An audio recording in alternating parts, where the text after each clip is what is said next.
The next speaker, I'd like to welcome Mr. Nick Pacheco. He'll be discussing on the CLARTS.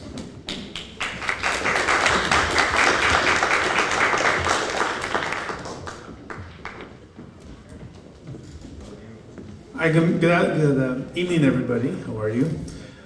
First of all, I just want to give you some historical background on CLARTS. CLARTS is what the city has labeled the Central Los Angeles Recycling and Transfer Station. It wasn't always named that. That was because before the city of Los Angeles purchased it, it was privately run. I believe it was privately run by BFI, the waste management company.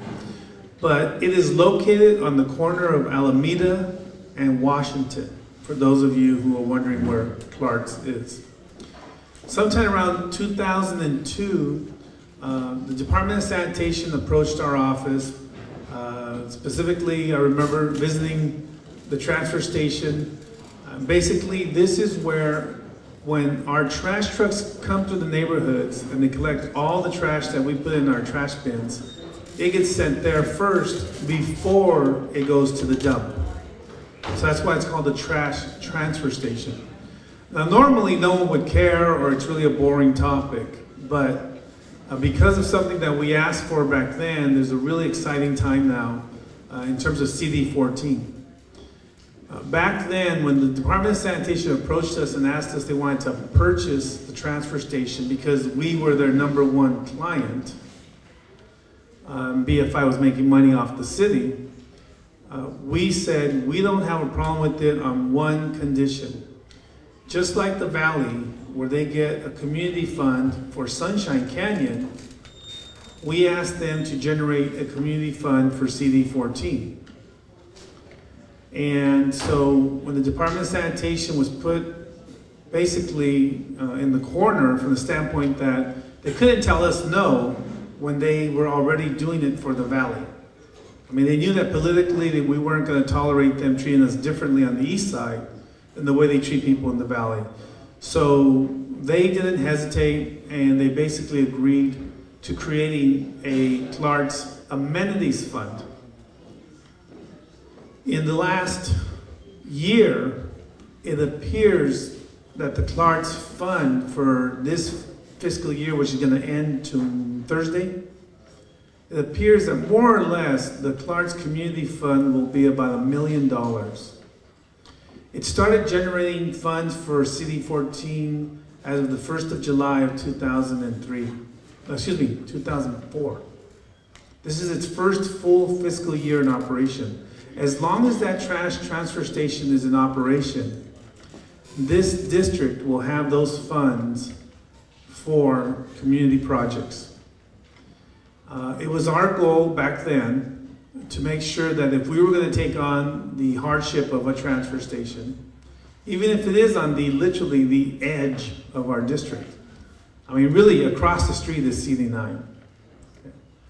We told the department that we were not going to accept anything less than getting a community amenities fund for all the communities. The last time I checked, because I go online and just check what's going on in CD14, I believe there's only been 2 motions introduced to spend CLARTS money. One was around Christmas time, Para los Niños got about $50,000. And then the second one was a couple of months ago, Self-Help Graphics got $30,000. So I think those are the only 2 allocations so far that have come from CLARTS. Now, I haven't checked this week's or last week's allocations, so I don't know what the current balance is. Back in April, I asked the controller, Laura Chick, to give me all of CD14 balances, and she reported that CD14 had approximately $1.34 million in discretionary funds that the council member controlled. So I got a figure with the extra quarter of income that an extra $200,000 has come through that account. So many of you in the past have approached me and asked me about different projects. Why aren't they moving? Are they funded? Are they not funded? And so little by little, projects have been getting completed. I mean, I've been really excited about the things that have happened. Some of these are not here, but some of them are. You all know they've already done the construction or starting to do the construction at the Ball Heights Youth and Technology Center. So that's really exciting for me to see that project moving forward. They did a groundbreaking, I think, today for the El Sereno Constituent Service Center. For those of you from Ball Heights who are very sort of parochial and proud of being from Ball Heights, let me give you a little background on that for a quick second, okay? You know what we did at First in Chicago when that building got built or purchased and was starting to go through rehabilitation. It was about the exact same time that I became a council member. So Lloyd, and more importantly, Lloyd, worked really closely with the CBOs you see in there. Centro de Ayuda, the East Los Angeles, Nada Lucia Becerra, Roybal Youth and Family Service Center. And we brought all those groups there to create a sort of quasi-constituent service center.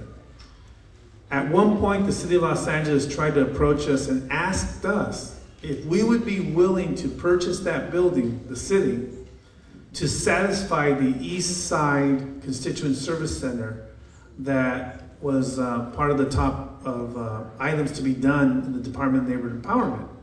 There was a report issued in 1999. The minute I got to the council, a report was issued where the Valley and the East Side were due constituent service centers.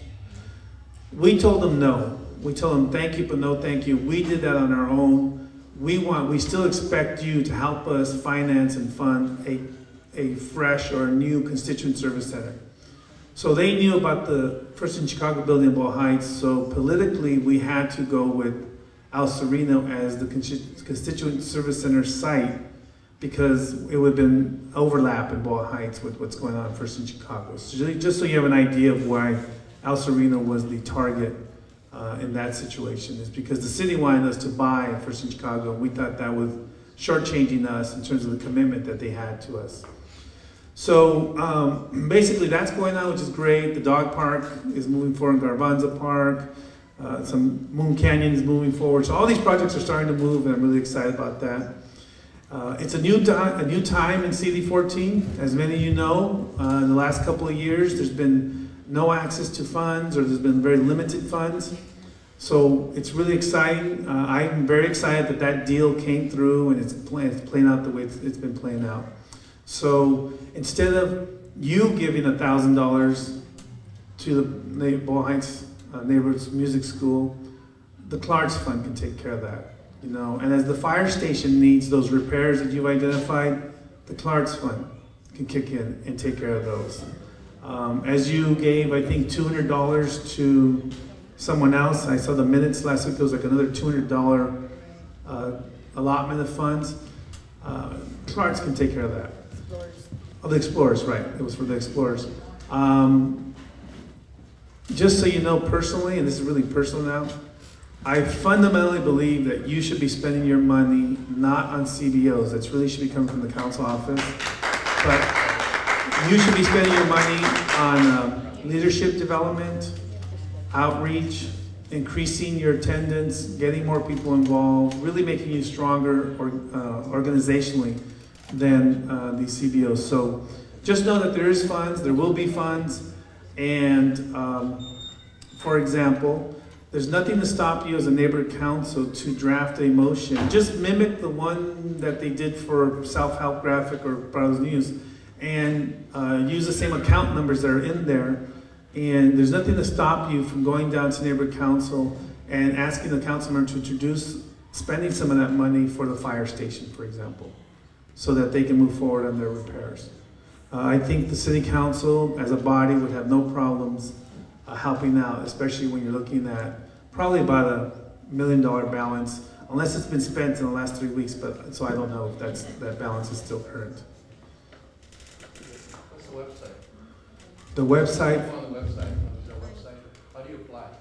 No, I just said I look at the city's website and I just look at the motions that are introduced. So I look at what's going on in CD14, and that's how I found those two motions. You just put in the word CLARTS, and it'll pop up. You know, in CFI, Council File Index, on the city's main webpage.